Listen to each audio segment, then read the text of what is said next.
ကဘာမီပေါ်မှာထင်နေတဲ့ပေ20လောက်ရှိတဲ့ထူဆန်လုံးနဲ့ခြေအားကြီးတစ်ခုနဲ့အပျက်စီးပုံတွေကြားသူတို့ရောက်နေကြတာဖြစ်ပြီးပျက်စီးသွားတာကတော့အဖိုးဘွားဇနီးမောင်နှံ2ဦးရဲ့အိမ်ပဲဖြစ်ပါတယ်။အဖိုးဘွား2ဦးရဲ့ပြောပြချက်အရညနေပိုင်းအချိန်တစ်ခုမှာသူတို့ရဲ့ခွေးကအပြင်မှာဓာတ်ရှောက်ဟောင်နေခဲ့တာကြောင့်တာမန်လူစိမ်းတယောက်ကိုတွေ့လို့ပဲထင်ခဲ့ကြတယ်။အဲဒါကြောင့်ထမင်းစားနေတဲ့သူတို့ကလည်းဂီယူမဆိုင်ခဲ့ကြပဲရုတ်တရက်အင်ကြီးတစ်ခုလုံးတုန်ခါသွားတာကြောင့်တောင်ပြူရာလို့ထင်ခဲ့ကြပြီးမြေအောက်ခန်းတွေကိုဝင်ပုံးလိုက်ကြတယ်။မကြခင်မှာပဲအိမ်တစ်ခုလုံးကငလျင်တန်ခံရတဲ့ကဲ့သို့ဖြစ်သွားခဲ့ပြီးနေရာတစ်ခုလုံးကတသိမ့်သိမ့်နဲ့လှုပ်ခတ်နေခဲ့ပါတယ်။အပြင်ဘက်မှာအခြေအနေတွေတည်ငြိမ်သွားမှနှစ်ယောက်သားအပြင်ထွက်လာကြပြီး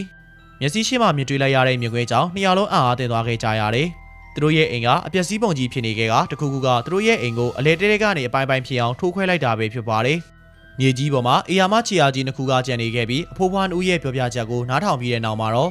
ခေါင်းဆောင်ခရစ်လေဒါကအေယာမတတဝါကြီးတစ်ကောင်ဖြစ်ရမယ်လို့ကောက်ချက်ချလိုက်ပါတယ်။ဒါပေမဲ့သူတို့ကခြေအားအတိုင်းအချင်း20ကီလိုမီတာပတ်လည်လောက်ရှာဖွေခဲ့ကြပေမဲ့ဘာမှမတွေ့ခဲ့ကြရတဲ့အခြေအနေပဲဖြစ်ပါတယ်။လေထဲကနေပေါ်လာပြီးလေထဲကိုပျောက်သွားသလိုဖြစ်နေတာကြောင့်သူတို့ကအပူပုံရိပ်ဖန်စနစ်ကိုတောင်ဖွင့်ကြည့်ခဲ့ကြပေမဲ့ဘာမှထူးခြားတာမတွေ့တာကြောင့်ဒီလောက်ကြီးမားတဲ့တတဝါကအစာနာမရှိပြောက်ကွယ်သွားလို့မဖြစ်သင့်ဘူးလို့ထင်နေခဲ့ပါတယ်။တနေရာမှာပုံနေတယ်ဆိုတာသိကြပေမဲ့အနီးနားမှာအပင်မရှိတဲ့တောင်ကုန်းတွေပဲရှိနေတာကြောင့်ပုံနေတာမျိုးကမဖြစ်နိုင်တာပဲဖြစ်ပါတယ်။တကယ်တော့တတဝါကြီးကကြောက်တုံးကြီးတုံးလို့တောင်တန်းတွေကြားမှာအယောင်ဆောင်ပုံအောင်နေခဲ့တာပဲဖြစ်ပါတယ်။အဲဒီတတဝါကြီးကိုရှာဖွေဖို့အတွက် KD တို့ကတက်ကြီးရှေးအောင်သူတေသနာပါမောက္ခကြီးတူကိုတွားတွေ့ခဲ့ကြပါတယ်။လွန်ခဲ့တဲ့10စုနှစ်ကျော်ကလေးကပါမောက္ခဆိုသူကဒီလိုအေယာမတတဝါတွေကိုလေးလာနေခဲ့တာကြောင့်လူတိုင်းကသူ့ကိုမဖြစ်နိုင်တာတွေလုပ်နေတဲ့သူလို့ထင်ခဲ့ပြီးစေယောဂါကူစေယုံကိုပို့ခဲ့ကြတာပဲဖြစ်ပါတယ်။ဒီနေ့အေယာမတတဝါကြီးနဲ့ပတ်သက်တဲ့အချက်လက်တချို့ကိုမြဝါထတင်တွေ့ခဲ့ရတာကြောင့်ပါမောက္ခကြီးပြောခဲ့တာတွေကအချင်းမြင့်မရှိပြောခဲ့တာတွေမဟုတ်ဘူးဆိုတာကိုနားလည်သွားခဲ့ပါတယ်။ဒါကြောင့်ပဲပါမောက္ခကြီးကိုခေါ်ခဲ့ပြီးအေယာမတတဝါကြီးပျောက်သွားတဲ့နေရာကိုရောက်လာခဲ့ကြတယ်။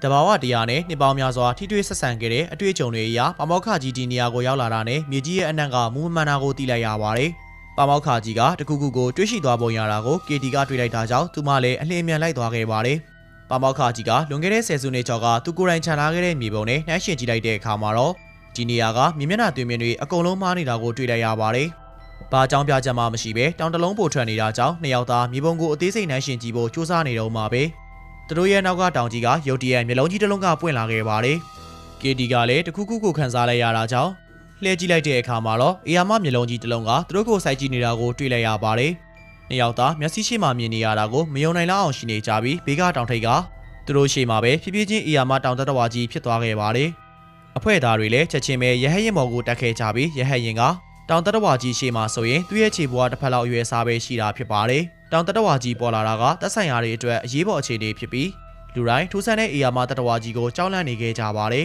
။လက်ရှိတောင်တတဝါကြီးရှိနေတဲ့နေရာမှာရထားလမ်းဖောက်လုပ်နေတာဖြစ်ပြီးအရေးပါတဲ့လမ်းကြောင်းတစ်ခုဖြစ်နေပါတယ်။ပါမောက္ခကြီးကတောင်တတဝါကြီးရဲ့လက်ရှိနေထိုင်ရာနေရာကိုမဖျက်ဆီးဖို့အာဏာပိုင်တွေကိုတောင်းဆိုနေခဲ့ပြီး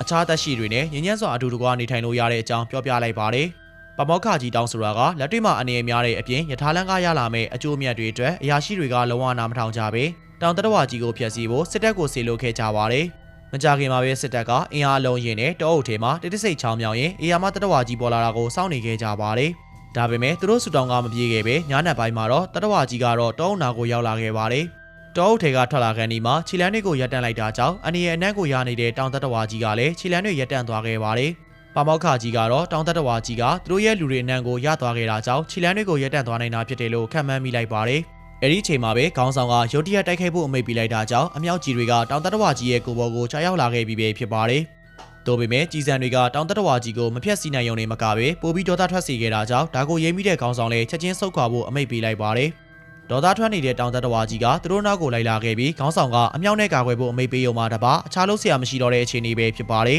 ။တင့်ကားတွေရဲ့ပြင်းထန်တဲ့ပြစ်ခတ်မှုကြောင့်တောင်တတဝါကြီးရဲ့ခုခံမှုကအားနည်းသွားခဲ့ပြီးရှေ့တန်းတပ်ဖွဲ့တွေလည်းအစဉ်ပြေပြေနဲ့ပြန်ဆုတ်လာနိုင်ခဲ့ပါတယ်။ဒါပေမဲ့အဲ့ဒီအင်အားကတောင်တတဝါကြီးကိုလုံးဝမထိခိုက်နိုင်တာကြောင့်ခေါင်းဆောင်ကလူအားလုံးကိုချက်ချင်းဆုတ်ခွာဖို့အမိန့်ပေးလိုက်ပါတယ်။ဒါပေမဲ့သူစကားမဆုံးခင်မှာပဲမိကိုတွေကြားကနေတောင်တတဝါကြီးကပေါ်လာပြီးထွက်ပြေးဖို့အချိန်မရတဲ့သူတွေကတော့အနီးနားမှာပဲကာကွယ်စရာရှာပြီးပုံနေရတာပဲဖြစ်ပါတယ်။ဒါပေမဲ့တောင်တတဝါကြီးကလူတွေရဲ့အနှံ့ကိုခံနိုင်တာကြောင့်ရက်ဆက်ကြမ်းကြုတ်တဲ့မြင်ကွင်းတစ်ခုကဒီနေရာမှာရှိတဲ့လူတိုင်းကိုအကြီးကျယ်ကြောင်ရုပ်တုံးလို့စေခဲ့ပါတယ်။အရေးနေနေတဲ့အခြေအနေမှာခေါင်းဆောင်က KD ကိုခေါ်ပြီးထွက်ပြေးဖို့လုပ်နေပြီမယ်။ပါမောက္ခကြီးကတော့မကြောက်မရွံ့တဲ့ရှေ့ထွက်ကသူ့လက်ကိုဝေယမ်းလိုက်ရင်တောင်တတဝါကြီးနဲ့စကားပြောဖို့ကြိုးစားလိုက်ပါတယ်။